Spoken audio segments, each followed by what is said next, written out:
in how much is in the world. There are things I have seen in Africa that if I told some of you, you'd not believe me. And not because they're not true, but because they would slap your conventional wisdom. Like there are things we also see here, and I must tell the African to believe. You see what I'm saying? Because different societies have their realities. I told Pastor Jason a story. One time I was working with a guy and he had an accident and damaged his eye and it got so red. And a woman came with some leaves. And she gave this man a leaf and started to chew it. And as the man was chewing it, the blood in the eyes came in the mouth and he started spitting it out. And he kept chewing until he spat out all the blood.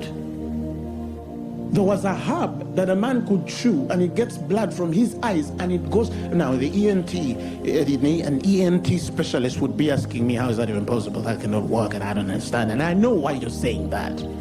But I saw it, it's true. You see what I'm saying?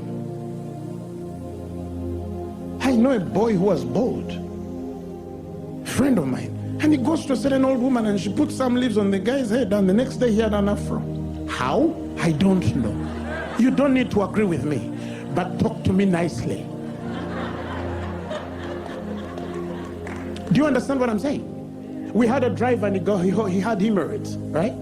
And that stuff is so painful.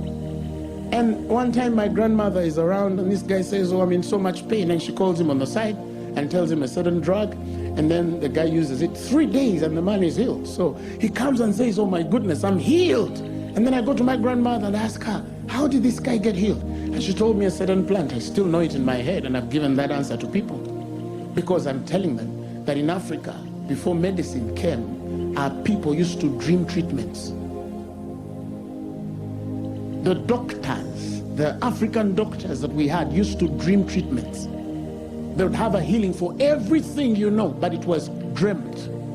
That means they were connecting to some world, as of whether they were connecting through the right light or not. None of our business. People were getting healed at that time. Besides, there was no gospel. But you understand what I'm saying?